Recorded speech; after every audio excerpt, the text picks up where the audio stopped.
encore une fois de plus, votre servante. Et ce soir, je ne suis pas seule dans ces plateaux, bien sûr. Je suis avec l'homme de Dieu. Bonsoir, pasteur. Bonsoir, maman Nadia. Comment allez-vous? Ça va, par la grâce de Dieu. Merci. Comment est-ce que l'année a démarré? Ouais, Dieu nous fait grâce et ça va. L'année s'est bien démarrée, enfin, a bien démarré. Et nous vivons sous sa grâce et sous sa bénédiction. Nous rendons grâce à Dieu. Merci encore d'être là ce soir dans mon plateau. Merci pour la confiance que vous nous accordez. Alors ce soir, nous avons un thème qui est très, très important. C'est vrai que nous avons commencé avec un thème la fois dernière. Donc aujourd'hui, c'est la continuité de ce thème. On en parlait du choix des conjoints. Nous avons reçu vos questions. Il y en a eu tellement beaucoup. Et ce soir, avec les pasteurs, nous allons développer. Alors, pourquoi tant de divorces, docteur? Pourquoi tant de divorces? Belle question. Ben, on a pris du temps pour réfléchir sur ces sujets, ce qui est quand même bizarre au jour d'aujourd'hui, ce qu'il y a des divorces qui sont dus à plusieurs raisons. Et donc nous avons essayé de réfléchir sur les causes majeures du divorce. Et si je peux résumer, parmi ces causes, je pense qu'il y a des causes qui sont liées au commencement de la relation. Et puis il y a des causes qui sont liées au fait que les gens qui ont commencé les mariages n'ont pas pu consulter le Seigneur. Et donc j'en ai résumé 4. Le troisième, je pense aussi au problème du fondement. C'est-à-dire la relation est bâtie sur le sable et non sur le fondement. Et donc quand les intempéries vont arriver, la maison va s'écrouler parce qu'il n'a pas de fondement. Et donc tout cela constitue pour moi des causes majeures, parce qu'il faut ne pas oublier qu'il y a aussi des causes mineures. Ici, je ne parle pas des causes mineures, je trouve que c'est trop banal, mais je parle des causes majeures que nous allons avoir l'opportunité de développer tout au long de notre émission, de cette émission. Merci beaucoup. C'est vrai que c'est un thème qui fait un peu rage dans la société aujourd'hui. Et il faut dire que c'est surtout dans les camps de nous, enfants de Dieu. Et ça on constate dans l'Église de Dieu, où nous avons des gens qui sont remplis de l'Esprit de Dieu, et même, disons, beaucoup plus chez les pasteurs, on peut dire ça comme ça. Et d'ailleurs, on en parlera plus tard. C'est vrai qu'il y a un ouvrage sur ces thèmes, pourquoi tant de divorces. Donc, l'homme de Dieu a été inspiré sur ce livre. On en parlera au cours de l'émission. Alors, on ne peut pas parler de divorce sans pourtant parler d'un mariage. Je sais qu'il y a des gens qui nous suivent là, ils ont sûrement beaucoup de questions. Si on doit définir un mariage pour vous, c'est quoi un mariage? Parce que c'est vrai que culturellement, on en a plusieurs types. Parce qu'on entend souvent des gens dire que le mariage coutumier suffit, selon la Bible, parce qu'on a des preuves. Ou bien civil, religieux, pour vous en tant que pasteur, parce que c'est vrai, c'est très important de savoir qu'est-ce que le mariage selon Dieu. Est-ce que les coutumiers suffit? Est-ce qu'il faut aller jusqu'au civil? Est-ce qu'il faut qu'il y ait la bénédiction pour vous, en définition? Ok, merci. Je pense que la notion du mariage ne doit pas s'éclipser de l'aspect sociologique, spirituel et anthropologique. Je vais m'expliquer. C'est-à-dire, si nous allons dans l'aspect spirituel, le mariage, c'est lorsque Dieu permet qu'une femme et un homme se retrouvent et qu'ils se donnent la promesse de vivre ensemble et de fonder un foyer ou une famille. Oui. Là, nous partons sur l'hypothèse de l'aspect spirituel selon Dieu. Et si nous voulons toucher l'aspect sociologique, je rentre dans le cadre de la société, qui a aussi ses lois. Et donc là, on parle de mariage civil. C'est-à-dire que l'État, le pays où nous vivons, voudrait savoir que Monsieur X et Madame Y se sont donné la promesse ou se sont engagés pour vivre ensemble. C'est les civils. Pardon, oui, c'est les civils. Et puis, sur le plan anthropologique, nos familles, parce que la femme que je vais épouser provient d'une famille.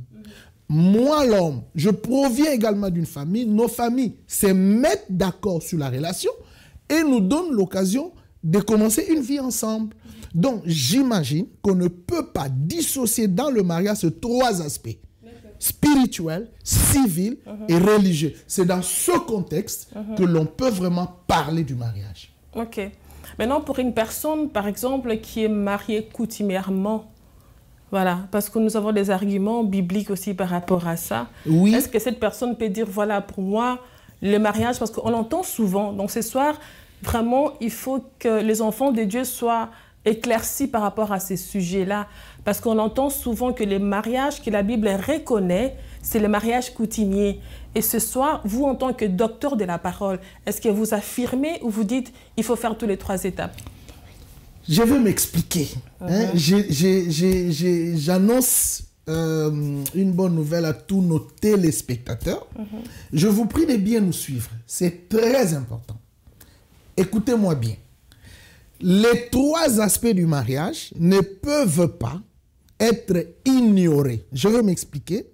Parce que, au départ, quand bien même on peut parler du mariage coutumier, mais si Dieu est exclu dans votre relation et que vous allez avec la famille, c'est vrai, la famille va accepter, mais vous n'aurez pas une protection suffisante du fait que Dieu, qui est l'instituteur du mariage, ne l'approuve pas. Okay. C'est-à-dire, je considère que la famille est biblique, mariage religieux, coutumier. Dieu doit donner son accord, c'est biblique. Et puis, Paul dit que nous devons respecter les autorités, civiles également. Romains chapitre 13, c'est biblique. Donc, tous les trois aspects sont bibliques. Sont bibliques. Maintenant, comment vous expliquez les cas de quelqu'un qui nous suit, par exemple, qui dit, voilà, c'est vrai qu'il faut respecter les trois étapes, mais nous connaissons très bien en Europe, des fois, les conditions ne sont pas réunies, les papiers ne sont pas réunis. Et comme vous connaissez déjà ici, avec tout ce qui est comme asile et tout ça, donc ça complique un peu les choses au niveau de la mairie. Maintenant, qu'est-ce que vous pouvez dire à cette personne ce soir? Exactement. Là, c'est un autre cas. Je pense que si les cas comme celui-là interviennent, il faut adapter une manière d'aborder la situation par rapport au contexte. C'est-à-dire, le seul conseil que je peux donner dans un tel cas, je dirais, ben, attendez jusqu'au jour où vous aurez des papiers, vous serez stabilisé, et puis vous allez à la mairie. Parce qu'au fait, la mairie, d'une part aussi, nous garantit par rapport aux lois du pays. C'est très important. Il y a une loi en Belgique. Moi, je l'ai étudiée à l'université. Il y a une loi en Belgique que les pasteurs ne connaissent pas. Les pasteurs n'ont pas droit de bénir un mariage que l'État n'a pas entériné. Et donc, si je m'abuse de bénir un mariage que l'État belge ne reconnaît pas, je suis passible d'une peine d'emprisonnement. Ça, c'est bien à savoir. Donc, on doit le comprendre, on doit le connaître. Le pasteur doit poser la question. Est-ce que vous avez été à la mairie? Du moins, il doit comprendre ce pourquoi il est en train de faire. Qu'est-ce que cela demande? Qu'est-ce que cela exige pour qu'il bénisse un mariage? Sinon, ça, c'est très important de le savoir. Donc, si je comprends bien, cela veut dire que l'Église intervient au dernier lieu. Parce que si vous dites, voilà, que l'Église ne peut bénir un mariage que l'État ne reconnaît pas, c'est-à-dire que le couple doit commencer à la mairie avant d'arriver à l'Église? Non, c'est pas ce que j'ai dit. Et je veux dire ceci, que l'Église a droit forcément de bénir le mariage, et la bénédiction du mariage n'est pas forcément liée bon, je prends le cas, comme vous avez dit là, de ceux qui ont des difficultés. Les pasteurs peuvent dire, ok, je bénis par rapport aux circonstances. Mais ce qui est intéressant, c'est que les pasteurs, en réalité, s'ils veulent bénir un mariage, il faut que ce couple puisse passer d'abord à la mairie. Ce n'est pas d'une manière ordonnée, ce n'est pas un ordre, comme on peut dire hiérarchique, il faut commencer. Non, non, non, c'est pas comme ça. Mais c'est dans la légalité. Il faut qu'on soit des légalistes. Parce qu'on est dans un territoire quelconque et on doit respecter les lois de la nation où nous habitons. Maintenant, qu'est-ce que vous pouvez dire à ces gens-là? Parce que c'est vrai qu'on parle de causes de divorce, mais ça fait aussi partie des causes de divorce parce que nous voyons, même nous, enfants de Dieu, même les serviteurs de Dieu qui refusent d'aller à la mairie pour certains avantages. Parce qu'on se dit, voilà, si je vais à la mairie, par exemple, je n'aurai plus droit à mon CPS. Si je vais à la mairie, par exemple, nos revenus vont descendre un peu, les allocations des enfants, c'est vrai qu'on va y arriver. Qu'est-ce que vous pouvez dire, qu'est-ce que vous pouvez conseiller à ces personnes-là? Il faut savoir, ma sœur Nadine, que vous posez cette question que dans le contexte occidental. Nous, on est en train de parler sur le mariage pour tout le monde, même pour ceux qui sont en Afrique, qui ne sont pas concernés dans la situation européenne où nous vivons. Mais bon, je dois quand même répondre à cette question. Je sais qu'aujourd'hui, ici en Europe, une des causes, parmi tant d'autres, de beaucoup de divorces, c'est la gestion des finances. L'intérêt.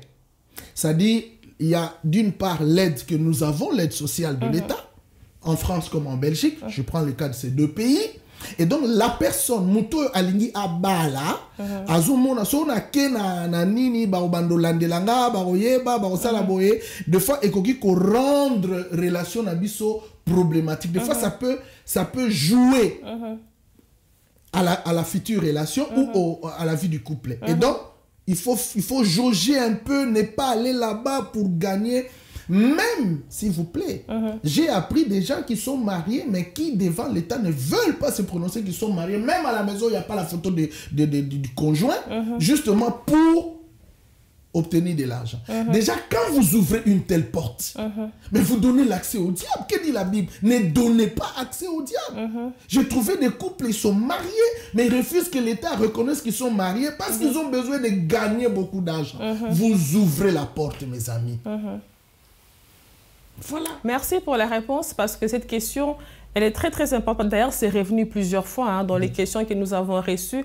Et c'est quelque chose qu'on constate malheureusement, même parmi les enfants de Dieu. Parce que c'est vrai qu'on en parlera en Afrique, on en parlera ici en Europe, mais beaucoup plus ici en Europe, en tout cas, on a constaté que notre communauté ne veut pas aller jusqu'à la mairie pour ces avantages-là. Et c'est bien triste. Voilà. Parce qu'on se dit, voilà, la femme surtout, elle n'a pas envie de perdre ses avantages, parce qu'on connaît ici en Europe, quand tu es une femme qui est seule, selon la loi, tu as beaucoup d'avantages, par exemple. Tu as beaucoup de réductions, tu as des tarifs de femmes seules, tu as par exemple beaucoup plus d'allocations majorées parce que tu es seule.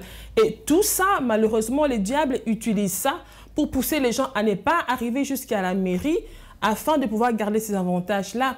C'est le système de la grande Babylone dans laquelle je parle de la grande Babylone, nous sommes assis. C'est-à-dire, le système fait que le couple, le mariage ne puisse pas exister. C'est-à-dire, pour la grande Babylone, le mariage il faut le détruire. Et une des stratégies de détruire le mariage, c'est la faveur que les Occidentaux ou ces gens donnent à la femme pour que la femme se sente libre d'avoir des moyens et ne pas préférer être avec un homme. Et donc, l'Église doit le comprendre, l'Église doit le savoir, et nous devons dire non à ce système. Et là aussi, je profite pour conseiller les hommes. Par exemple, les femmes qui ont des enfants, si vous êtes dans un couple, vous gagnez de l'argent, mais l'argent qu'on appelle les aides pour les enfants, des allocations familiales, moi je pense que, moi aussi j'ai des enfants, j'ai dit à ma femme, gère ça. Je n'ai pas besoin, moi, en tant que mari, de me mêler de cet argent. Pourquoi vous voulez, vous les hommes, vous entrez à confier avec vos femmes? Parce que vous voulez toujours avoir des regards, des yeux, la gestion sur cet argent qui, normalement, même au niveau du pays, soit en France, soit en Belgique, on reconnaît que cet argent doit être donné à la femme. C'est clair.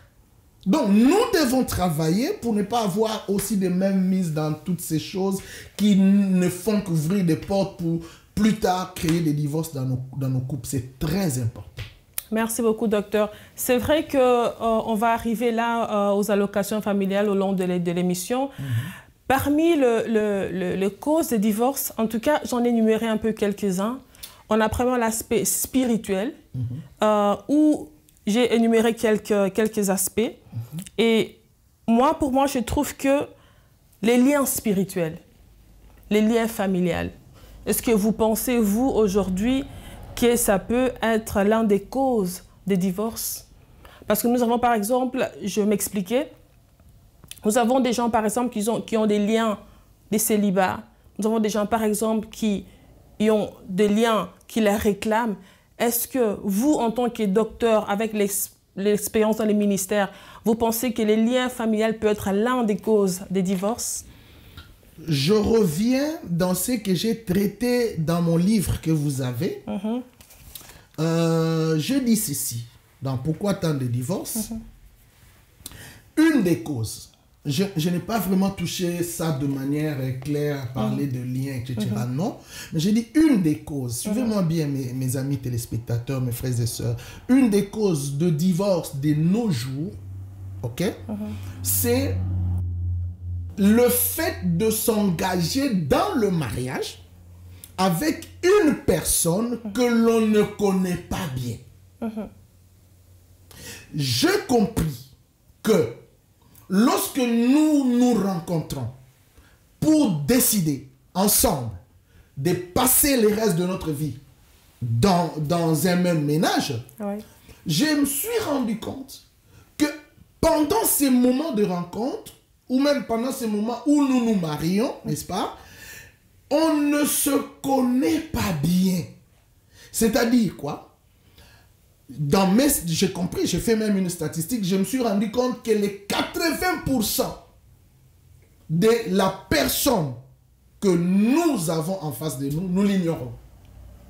C'est-à-dire, si je veux me rendre compte de la personne que j'épouse, je ne le connais qu'à 20%. Mais les 80% d'elle, je l'ignore.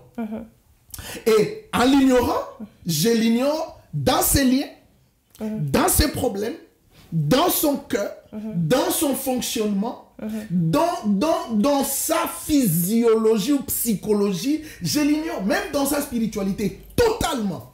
Ok. Et donc, en m'engageant comme ça, je suis face à un danger. Ok. Et donc, comment on peut résoudre une telle situation? Très bien. Et la Bible est claire.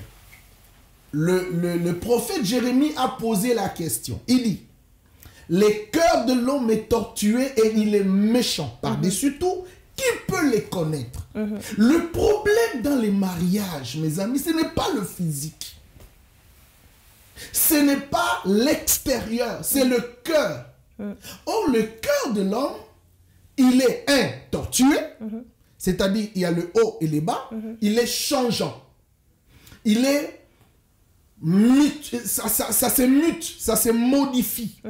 Et puis il est méchant. Ça, c'est la nature du cœur de l'homme. Parce que les mauvaises choses, tout vient du cœur. Jésus l'a dit. Et le prophète a posé la question. Il dit, qui peut les connaître? C'est là où je me suis beaucoup dépensé d'énergie pour vous expliquer ce qui est dans le livre là. Qui peut les connaître? Personne ne peut connaître les cœurs de l'homme. Je veux vous le dire. Tu épouses une personne, mais tu ne connais pas son cœur. Tu épouses un homme, tu ne connais pas son cœur. Tu épouses un pasteur, tu ne connais pas son cœur. Loin de là. Mais la Bible dit, les prophètes ont continué de dire, Dieu sonde les cœurs. Et donc, le bénéfice dans cela serait les recours au sondeur. C'est lui qui peut te dire oui à ça, non à ça, parce qu'il connaît mieux le cœur. C'est pourquoi j'ai dit, Nadine, j'ai remis dedans tout ce qui est lien, tout ce qui est problème, tout ce qui est difficulté, pour que demain tu ne dises pas, si je savais, tu ne peux pas savoir, parce que la connaissance du cœur de l'homme n'est pas liée, relayée à la connaissance humaine. C'est divine, c'est divin. Parce que comment les Hébreux définissent le mot cœur? Les Hébreux définissent le mot cœur par ce qui est profond dans l'homme. Donc le cœur, c'est la profondeur. J'épouse une personne, mais je ne connais pas sa profondeur. Peut-être elle m'accepte pour un intérêt. Peut-être elle m'accepte pour la beauté que j'ai aujourd'hui. Si demain cette beauté n'est plus là, elle part ou il part. Je pose la personne, mais il y a une profondeur de la personne que j'ignore. Mais que dois-je faire? Je dois faire recours à celui qui connaît sa profondeur, mes amis, pour qu'il me renseigne si oui, avec cette profondeur, nous pouvons marcher, ou sinon. Voilà ce que je peux dire. Ok, très bien, j'aime ça. Dans ces cas, on donnera quelque part raison aux églises qui disent, voilà, il faut chercher à connaître l'état de l'âme de la personne avant de pouvoir l'épouser. Je ne suis pas là. Je ne parle pas de l'état de l'âme. Je parle tout simplement de recours à Dieu qui connaît la personne et qui sait si moi et cette personne, nous sommes convenus pour vivre ensemble. J'ai un verset que j'ai énuméré dans ce livre-là. Je vous prie vraiment de vous procurer ce livre, ça va beaucoup vous aider. J'ai dit, la Bible dit, Dieu pèse les esprits. Il y a le verbe peser. Or, déjà avec le poids, la notion du peser, c'est la notion de l'équilibre. C'est-à-dire, Dieu met les esprits en équilibre. Quand Nadine veut épouser un homme, ou un homme veut épouser Nadine, vice-versa, il faut que Dieu regarde s'il y a cet équilibre spirituel, cet équilibre des cœurs, cet équilibre psychologique pour le mettre en... S'il y a déséquilibre, c'est ce qu'on parle de l'incompatibilité, c'est le déséquilibre. Or, l'équilibre ou la compatibilité n'est pas le ressort de l'homme, c'est le ressort de Dieu.